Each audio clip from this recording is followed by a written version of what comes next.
Good afternoon. It's Friday, June 12th. And that puts us a bit over 100 days since the current war or armed conflict between the United States and Iran began. I think it's fair to say that the announcements coming out about whether a ceasefire will lead to some sort of negotiation or peace agreement or more continuing status that ends hostilities remains a bit confused and uncertain. I wanted to take a few minutes of time to go back a few months before the outbreak of hostilities on February 28th of this year, going back about 60 or 70 days before that, when the second Trump administration published its national security strategy on December 4th of last year. Now, that document, the National Security Strategy, is prepared periodically by the executive branch of the U.S. government. It lists the national security concerns and how the administration plans to deal with them. The legal foundation for the document is spelled out in the Goldwater-Nichols Act of 1986. I don't think that the document had a big rollout with a lot of fanfare, as I recall, but it certainly received a fair amount of press and attention in that there was a substantial reordering of national security priorities in the document. It's only 28 pages long with a sort of two-page cover note signed by the president. And what's notable about the document and what I wanted to point to, and in fact I'll just read it, is the section on the Middle East, which is only about 650 words and covers less than 2 pages. The only section geographically that's actually shorter as the document looks at various issues around the world is that on Africa. So I'm going to cover now and read word for word the section on the Middle East as published at the end of last year. And it starts, "The Middle East, shift burdens, build peace. For half a century at least, American foreign policy has prioritized the Middle East above all other regions. The reasons are obvious. The Middle East was for decades the world's most important supplier of energy, was a prime theater of superpower competition, and was rife with conflict that threatened to spill into the wider world and even to our own shores. Today, at least 2 of those dynamics no longer hold. Energy supplies have diversified greatly, with the United States once again a net energy exporter. Superpower competition has given way to great power jockeying, in which the United States retains the most enviable position, reinforced by President Trump's successful revitalization of our alliances in the Gulf with other Arab partners and with Israel. Conflict remains the Middle East's most troublesome dynamic, but there is today less to this problem than headlines might lead one to believe.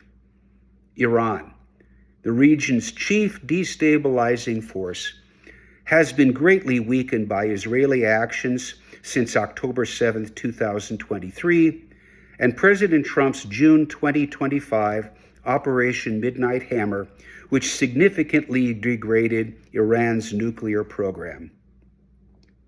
The Israeli-Palestinian conflict remains thorny, but thanks to the ceasefire and release of hostages that President Trump negotiated, progress toward a more permanent peace has been made.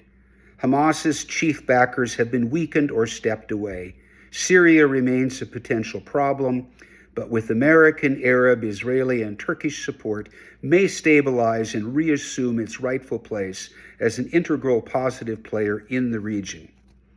As this administration rescinds or eases restrictive energy policies and American energy production ramps up, America's historic reason for focusing on the Middle East will recede. Instead, the region will increasingly become a source and destination of international investment and industries well beyond oil and gas, including nuclear energy, AI, and defense technologies. We can also work with Middle East partners to advance other economic interests, from securing supply chains to bolstering opportunities to develop friendly and open markets in other parts of the world, such as Africa. Middle East partners are demonstrating their commitment to combating radicalism, a trend line American policy should continue to encourage. But doing so will require dropping America's misguided experience with hectoring these nations, especially the Gulf monarchies, into abandoning their traditions and historic forms of government. We should encourage and applaud reform when and where it emerges organically, without trying to impose it from without. The key to successful relations with the Middle East is accepting the region, its leaders, and its nations as they are, while working together on areas of common interest. America will always have core interests in ensuring that Gulf energy supplies do not fall into the hands of an outright enemy, that the Straits of Hormuz remain open, that the Red Sea remain navigable, that the region not be an incubator or exporter of terror against American interests or the American homeland, and that Israel remains secure. We can and must address this threat ideologically and militarily without decades of fruitless nation-building wars. We also have a clear interest in expanding the Abraham Accords to more nations in the region and to other countries in the Muslim world.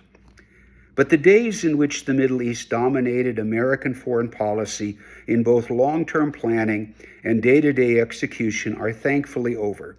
Not because the Middle East no longer matters, but because it no longer is the constant irritant and potential source of imminent catastrophe that it once was. It is rather emerging as a place of partnership, friendship, and investment, a trend that should be welcomed and encouraged. In fact, President Trump's ability to unite the Arab world in pursuit of peace and normalization will allow the United States to finally prioritize American interests. Well, there you have it as of December 4th last year, and on February 28th of this year, the United States and Israel launched its strikes again against Iran. So there's a bit of historical, recent history context, which perhaps does not explain what's going on now. I'm certainly not going to predict what's going to happen going forward, but I think it's always useful as we look at international, or for that matter, domestic events, that we go back and look at a little bit of the context of what was going on before, whether or not any of the organizations and areas of our government charged with protecting the United States and developing strategy had developed a coherent plan to deal with such issues.